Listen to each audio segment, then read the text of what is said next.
پاکستان کا قطر سے اظہاری یکجہتی، اسرائیلی حملہ علاقائی سالمیت کی خلاف ورزی قرار۔ وزیراعظم شہباز شریف کا ہنگامی دورہ قطر، امیر شیخ تمیم بن حمد ال ثانی سے ملاقات، دوحہ پر اسرائیلی حملے کی شدید مذمت، مکمل یکجہتی اور حمایت کی یقین دہانی۔ کہا پاکستان کو قطر کے خلاف اسرائیلی حملے پر سخت تشویش ہے، اسرائیلی جارحیت کا مقصد علاقائی استحکام کو نقصان پہنچانا ہے، دونوں ممالک ایک دوسرے کے ساتھ کھڑے ہیں۔ وزیراعظم کا پاک قطر تاریخی اور برادرانہ تعلقات کے عزم کا اعادہ، غزہ میں قیام امن کی کوششوں میں قطر کے کردار کی تعریف، امیر قطر کا اظہار یکجہتی پر اظہار تشکر۔ وزیراعظم ایک روزہ دورہ مکمل کر کے وطن پہنچ گئے۔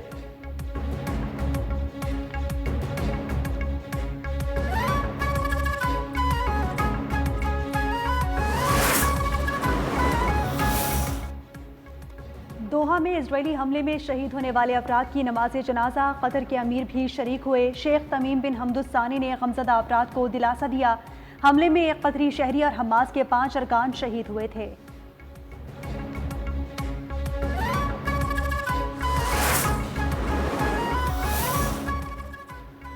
اسرائیل کے قطر پر حملے نے یرغمالیوں کی رہائی کی تمام امیدیں ختم کر دیں۔ صہیونی اقدام سے یرغمالیوں کا مستقبل تاریک ہو گیا۔ بین الاقوامی قوانین کی خلاف ورزی پر نیتن یاہو کو انصاف کے کٹہرے میں لانا ہوگا۔ قطری وزیراعظم شیخ محمد بن عبد الرحمن ال ثانی نے خبردار کر دیا۔ نیتن یاہو کی دھمکیاں مسترد، کہا کہ نیتن یاہو دنیا کو لیکچر نہ دیں، وہ خود قانون توڑ رہے ہیں۔ اسرائیلی حملے کا جواب شراکت داروں سے مشورے کے بعد دیں گے۔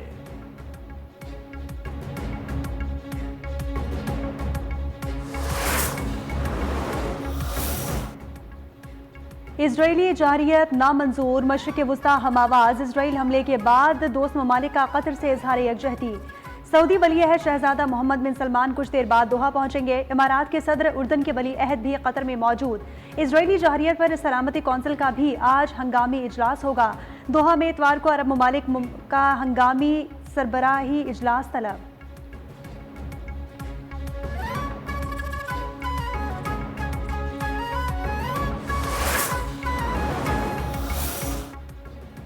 قطر پر حملہ کیوں کیا؟ امریکی صدر ٹرمپ نیتن یاہو سے ناراض، قطر پر اسرائیلی حملے کو غیر دانشمندانہ قرار دے دیا۔ امریکی صدر ٹرمپ کا اسرائیلی وزیراعظم کو فون، کہا کہ قطر کی سرزمین پر حماس کو نشانہ بنانا عقل مندی نہیں۔ نیتن یاہو بولے ایک موقع ملا تھا اسی لیے کارروائی کی۔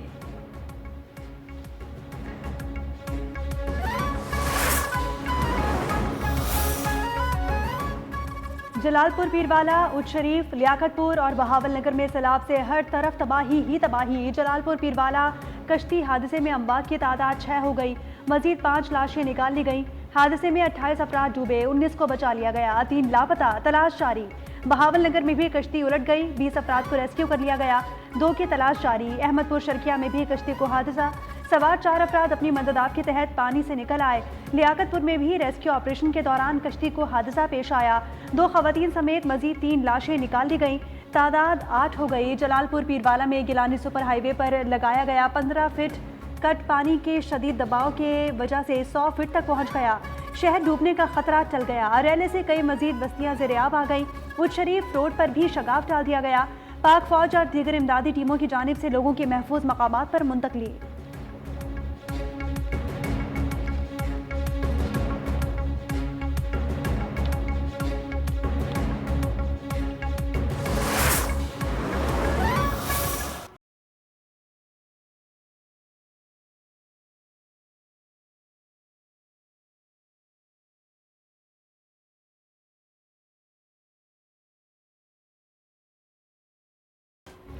ہیڈ پنجنت پر انتہائی اونچے درجے کا سیلاب، مظفر گڑھ میں سیلاب سے 140 سے زائد دیہات زیر آب، تحصیل علی پور کا 80% علاقہ ڈوب گیا، ہزاروں ایکڑ سے زائد رقبے پر فصلیں زیر آب۔ راجن پور کے کچے کے نشیبی علاقوں میں بھی پانی داخل، رجحان بھی متاثر۔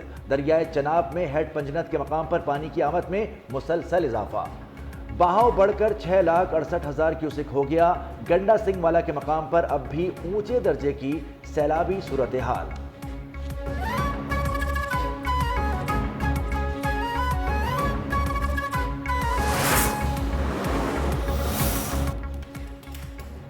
سیلاب اور بارشوں کی وجہ سے 900 افراد جاں بحق ہوئے۔ پاکستان موسمیاتی تبدیلی سے شدید متاثرہ ممالک میں شامل ہے۔ آئندہ مانسون کی ابھی سے تیاریاں شروع کرنا ہوں گی۔ وفاقی وزیر مصدق ملک کی چیئرمین NDMA کے ہمراہ سیلاب کے حوالے سے بریفنگ، کہا موسمیاتی تبدیلی کی وجہ سے دنیا بدل رہی ہے۔ چیئرمین NDMA لیفٹیننٹ جنرل انعام حیدر ملک بولے کہ ملک بھر میں سیلاب متاثرہ علاقوں میں ریسکیو آپریشن جاری ہے۔ پنجاب میں 24 لاکھ افراد کو محفوظ مقام پر منتقل کیا گیا۔ سیلاب کی وجہ سے فصلوں کو شدید نقصان پہنچا۔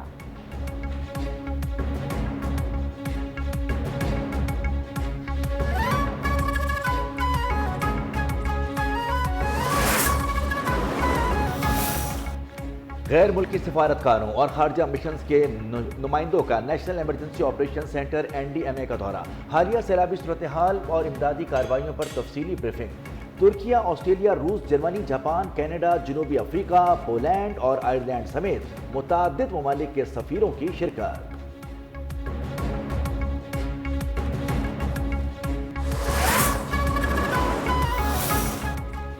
نیوز ون بنا سیلاب متاثرین کی آواز۔ نیوز ون کی خبر پر انتظامیہ حرکت میں آ گئی۔ لیاقت پور میں سیلاب متاثرین کو ڈرا دھمکا کر لوٹ مار کرنے والے 2 کشتی مالکان کے خلاف مقدمہ درج۔ کشتی مالکان نے متاثرین کو ڈرایا کہ زیادہ رقم دو ورنہ محفوظ مقامات پر لے کر جائیں گے، نہیں تو نہیں لے کر جائیں گے۔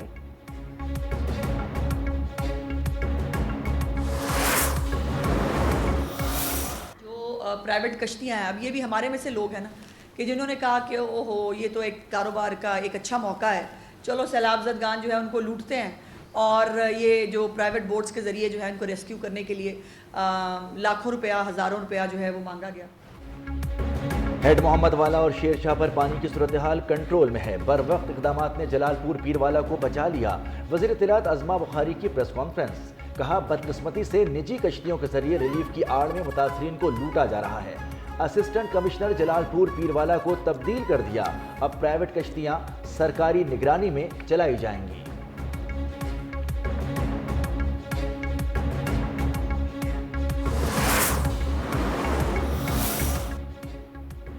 KP کی حکومت نے بہترین طریقے سے سیلاب سے نمٹا۔ KP میں آئینی جبکہ پنجاب میں غیر آئینی اور ٹک ٹاک کی حکومت ہے۔ PTI کے جنرل سیکرٹری سلمان اکرم راجہ کی تنقید، کہا کہ کرتارپور کے ملحقہ علاقے ابھی بھی پانی میں ڈوبے ہوئے ہیں، درجنوں دیہات زیر آب ہے۔ حکومت کسانوں کے دکھ کا مداوع نہیں کر پا رہی۔ راشن کے تھیلے پر مریم نواز کی تصاویر کے بغیر ہم مدد نہیں کر سکتے۔ دکھ کی گھڑی میں سیاست کھیلنا کسی بھی طریقے سے جائز نہیں۔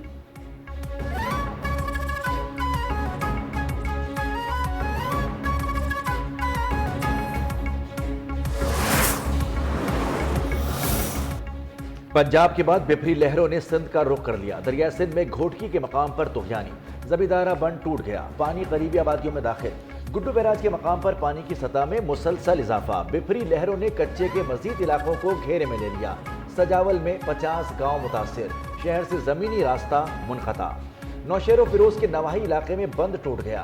چاچڑا کے مقام پر درجنوں بستیاں زیر آب۔ گڈو بیراج پر پانی کی آمد 5,02,861 کیوسک ریکارڈ۔ سکھر بیراج پر ریلے کی آمد 4,40,985 کیوسک ریکارڈ کی گئی۔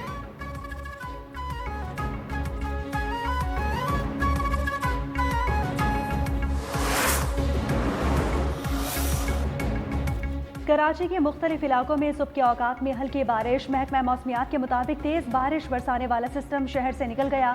کورنگی کاز وے بند ہونے کے باعث مختلف شاہراہوں پر شدید دباؤ۔ شارع فیصل، جام صادق پل اور قیوم آباد چورنگی پر ٹریفک جام۔ حسن اسکوائر، یونیورسٹی روڈ، ایم اے جینا روڈ، تین ہٹی اور لیاقت آباد میں بھی شہریوں کو سخت مشکلات۔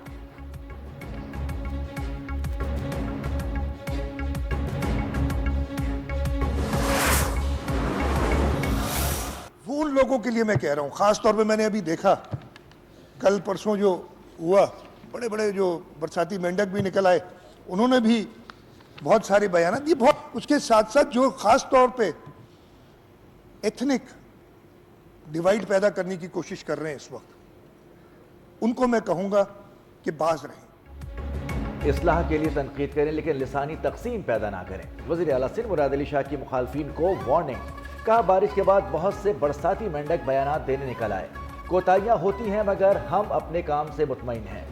وزیر اعظم سیلاب متاثرین کی مدد کے لیے عالمی اداروں سے مدد کی اپیل کریں۔ میئر کراچی مرتضیٰ وہاب بولے، لوگوں نے شارع بھٹو کے تعمیراتی کام کی جگہ ویڈیوز بنائیں، ہمیں وہ لوگ تانے دے رہے ہیں جنہوں نے اپنے قائد کو بدنام کیا۔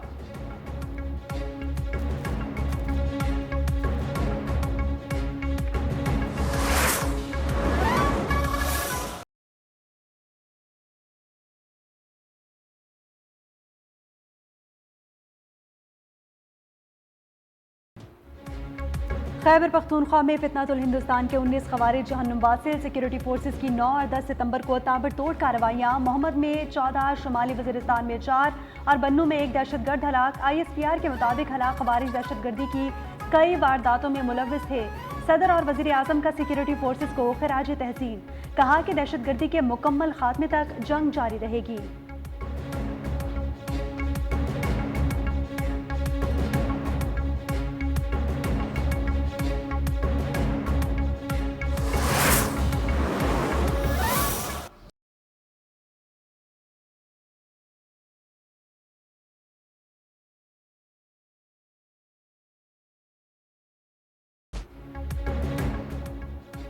خیبر پختونخوا حکومت کی پالیسی دہشت گردی کے خاتمے میں بڑا چیلنج، عالمی جریدے دی ڈپلومیٹ کی چشم کشار رپورٹ۔ دہشت گردی کے خلاف کامیابی اور مؤثر حکمت عملی کے لیے قومی یکجہتی ناگزیر قرار۔ رپورٹ کے مطابق افواج پاکستان نے ضرب عضب اور رد الفساد جیسے کامیاب فوجی آپریشن کیے۔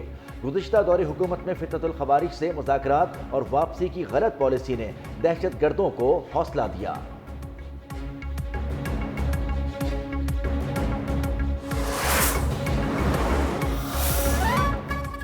بلوچستان کے ضلع پشین میں کاؤنٹر ٹیررزم ڈپارٹمنٹ اور حساس اداروں کی مشترکہ کارروائی، فتنۃ الہندوستان سے تعلق رکھنے والے 4 اہم دہشت گرد ہلاک۔ CTD کے ترجمان کے مطابق مارے گئے دہشت گرد بلوچستان میں متعدد سنگین جرائم میں ملوث تھے۔ وزیر اعلیٰ بلوچستان کا کامیاب کارروائی پر اظہار اطمینان۔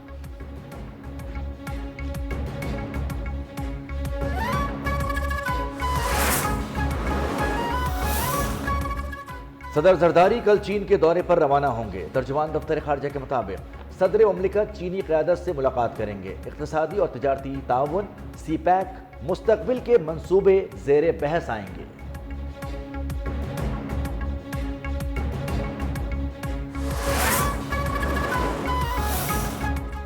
وزیر اعظم شہباز شریف سے بنگلہ دیش کے مشیر برائے مذہبی امور خالد حسین کی ملاقات ہوئی۔ دونوں ممالک کے درمیان تعلقات کے مزید فروغ کی ضرورت پر زور، دو طرفہ براہ راست پروازوں کی جلد بحالی کے امکانات پر بھی تبادلہ خیال۔ وزیر اعظم نے کہا، دو طرفہ تعلقات مشترکہ تاریخ، ثقافتی روابط اور گہری وابستگیوں پر مبنی ہے۔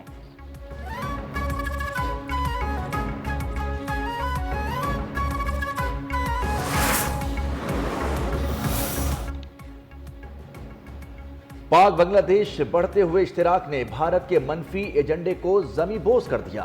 مودی نواز شیخ حسینہ کی آمریت کے زوال کے بعد ڈھاکہ یونیورسٹی کے انتخابات میں اسلامی چھاترو شبر کو شاندار کامیابی۔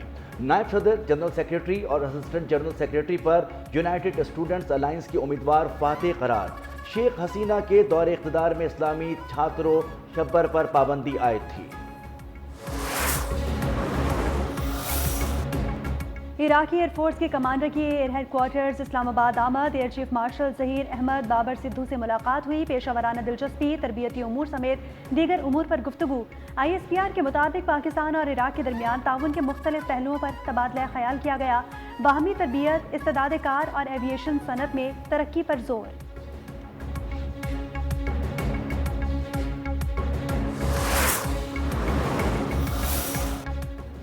PTI ارکان نے سینٹ کی قائمہ کمیٹیوں سے بھی استعفے دے دیے۔ سینیٹر مرزا محمد آفریدی نے 5 قائمہ کمیٹیوں سے استعفیٰ دیا۔ سینیٹر ذیشان خانزادہ نے اوورسیز پاکستانی کمیٹی کی چیئرمین شپ چھوڑ دی۔ ذیشان خانزادہ خارجہ، فائنانس، کامرس اور نشکاری کمیٹیوں سے بھی مستعفی۔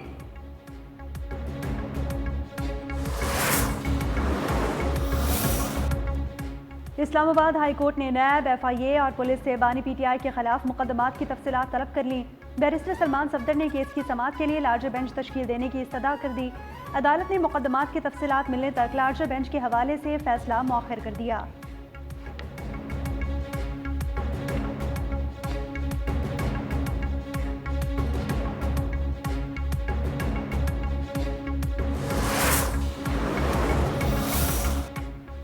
کراچی کے علاقے ڈیفنس قیوم آباد میں کم سن بچیوں کو زیادتی کا نشانہ بنانے والا ملزم گرفتار۔ SSP ساؤتھ مہروز علی کے مطابق ملزم پر 1 ہفتے کے دوران 3 مقدمات درج کیے جا چکے۔ ملزم اب تک کئی چھوٹی بچیوں کو زیادتی کا نشانہ بنا چکا ہے۔ ملزم کے موبائل فون سے بھی کچھ ویڈیوز ملی ہیں۔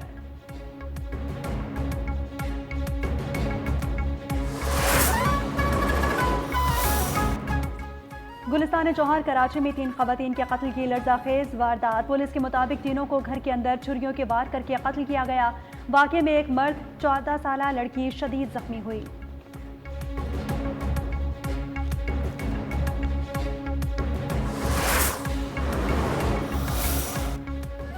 سانحہ بلدیہ ٹاؤن ملکی تاریخ کا بدترین صنعتی حادثہ۔ 11 ستمبر 2012 کو گارمنٹس فیکٹری میں بھڑکنے والی آگ میں جھلس کر 259 مزدور زندہ جلے اور درجنوں زخمی ہوئے۔ آج اس ہولناک سانحے کو 13 برس بیت گئے۔ متاثرہ خاندانوں کا آج بھی انصاف نہ ملنے کا شکوہ۔ ہولناک آتش زدگی کے انمٹ نقوش آج بھی ذہنوں پر نقش۔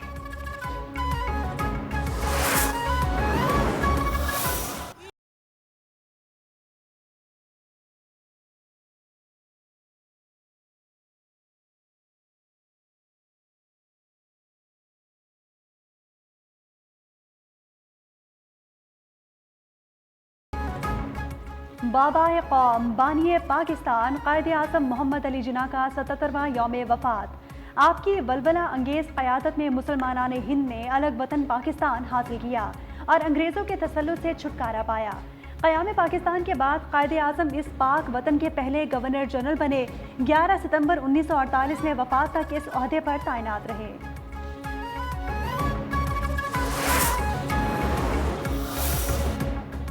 کھیل میں سیاست لانے پر بھارتی انتہا پسندوں کو منہ کی کھانا پڑ گئی۔ بھارتی سپریم کورٹ کا ایشیا کپ میں پاک بھارت میچ منسوخ کرنے کی درخواست سننے سے انکار۔ عدالت نے درخواست مسترد کر دی۔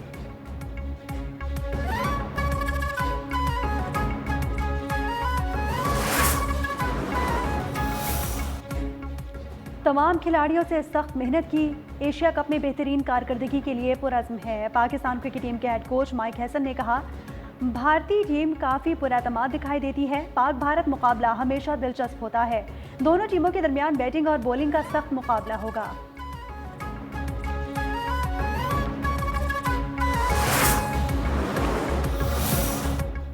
پاک بھارت ایشیا کپ میچ کے ٹکٹوں کی قیمتیں کم کر دی گئیں۔ پریمیم انکلوجر کے زیادہ تر ٹکٹس تاحال فروخت نہیں ہو سکے۔ فروخت میں سست روی کی وجہ سے ٹکٹ کی قیمت 475 درہم سے کم کر کے 350 درہم کر دی گئی۔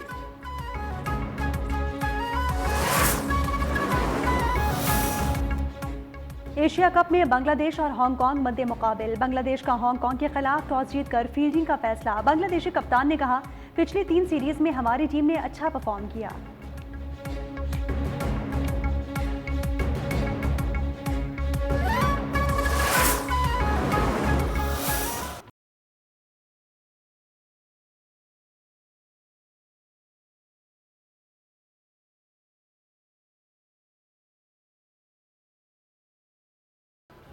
غزہ میں اسرائیل کی بربریت جاری۔ تازہ فضائی اور زمینی حملوں میں صبح سے اب تک 39 افراد شہید ہو چکے۔ سب سے زیادہ شہادتیں گنجان آباد غزہ سٹی میں 27 ریکارڈ کی گئیں۔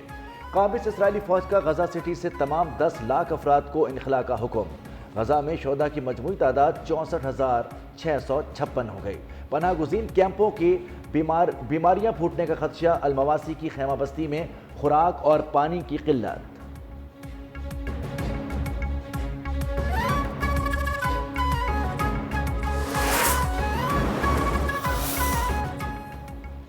لندن میں عوام اسرائیل کے خلاف سڑکوں پر آ گئے۔ اسرائیلی صدر اسحاق ہرزوگ کے دورہ برطانیہ کے خلاف احتجاج۔ مظاہرین کا اسرائیلی حکومت کے خلاف برتن بجا کر احتجاج۔ کہا کہ اسرائیل غزہ کے معصوم بچوں کا قاتل ہے۔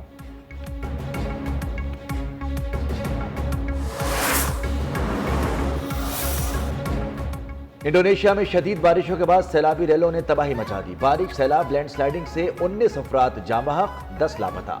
بالی سمیت 2 جزائر میں سیلاب اور لینڈ سلائیڈنگ۔ ایمرجنسی امدادی کارروائیاں تیز، ریسکیو ٹیمیں سرگرم۔